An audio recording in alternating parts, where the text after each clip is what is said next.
This is Android Basics, in which we bring you up to date on the things that you should know to use your Android phone. We move on now to the Android Basics segment, and this week we're talking about the Android 14 beta, the very first beta that just dropped on Wednesday. Was that Wednesday? I think I'm right? Does anyone remember? Yeah, I think it was Wednesday. Yeah. So we got this beta, and that's what we're talking about today. Not much, though, in the way of any change. Usually, the beta is usually fixing things from, developer previews and adding other things that were hidden. However, I think if we talk about features, usually I'm looking for things relating to those of us, with accessibility needs. And frankly, I haven't seen anything new necessarily. John, did you see anything new with respect to accessibility? No, nothing new. And all the bugs I was noticing before are still there. So it's very similar to the developer preview. But we have a lot more betas. So, what is it? 3 more or 4 more before the final? We got 3 more, May, June, and July. Now, talking about problems that I saw or, that I've observed so far, though, I think the most annoying one for me, though, was the one that got brought in with DP2. And that was the one I mentioned here when we talked about it. That's the one that says that com.android.qns has stopped. And that I was hoping, though, that it would be fixed with the beta drop, but it has not. And then I figured out, I dug through it, and I realized that problem is being caused by cellular connectivity. If you don't have a SIM card in there, you are good. Another thing that I found was that for some odd reason, it kept changing my time zone. Every time I try to reset it, it puts me on Eastern time zone for some reason. And I don't know why that is. But that's the problem, especially with that QNS has stopped working. Is a very bad bug. And I hope that Google fixes that with a little update or maybe in the next beta. With respect to some new things, though, Austin, there was something that you and I were seeing in DP2 that was a little bit unexplainable. Like, for example, if someone calls you on regular phone or on Duo, we were seeing that thing was showing a notification but was not showing as a full screen notification.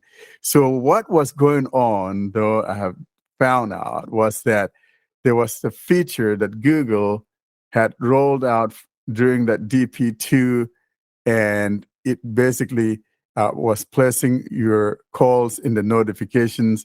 But now in the beta 1, if you go into apps and then go into spatial access and move all the way down to where it says manage full screen intents, there you can choose to whether have your app take the whole screen when you have such a notification. For example, if someone calls you on the phone or if someone calls you on Duo or whatever. I keep calling it Duo. Duo is gone. Google Meet or WhatsApp or Telegram. You could choose to not have it take the whole screen. And that's what was going on. But now we have that by default. They will all show on full screen. But if you don't like that, then you can choose to not make it so. Let me navigate now to that segment so I show you what I'm talking about. Unlocked. Special app access. Device and app. So here I am in my system settings, and I have already moved to apps and then special apps. And now here's what I'm talking about. It says Manage full screen intents. 18 of 19. So if you go in here, settings, search, but by default, all of them are set to show full screen. And you can just tap on it and change it. Because, for example, clock, allowed, in list. Fight electric, allowed. So as you can see, all the apps are allowed. So if you Ring don't Central. Allowed. want it, Skype. Allowed.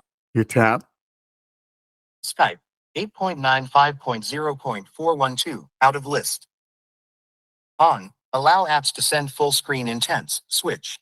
And there's that switch there to the right in the middle on the right edge of the phone, and you can turn that off.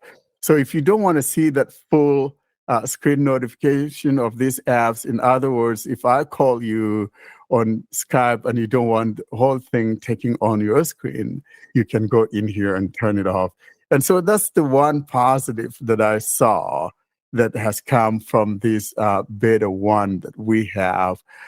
Something to talk about. And then the black notification bar, or rather the search bar, like if you are in an app, for example, and you have like a little Google search bar, showing there. Now they've made that to be transparent so that it kind of, even if the app doesn't support like a dynamic whatever, so it becomes transparent. So it's not hiding anything that is coming from that native app. So those are probably two of the positive things that have come through. And also the when you go back with your gesture, the back gesture, that's a visual thing. We don't have Talkback saying anything because we don't have a new Talkback in this new beta. And it's one of the things that I was not very happy about. But I noticed, though, that when I hooked up my charging cable, like a very lame charging cable, it tells me, hey, this cord is not very good, or, it's not delivering enough power, and you can see it there in the notification. So that's something new that I saw in there. So that's some of the things that I've observed. John, you saw anything else besides the bugs that, have persisted? No, like you, I was looking forward to the possibility of a new version of Talkback, but I guess they're skipping that this year, at least for the first beta. I mean, maybe we'll get one in a later beta, but don't they usually release them with the first beta? So here's how the tradition has been.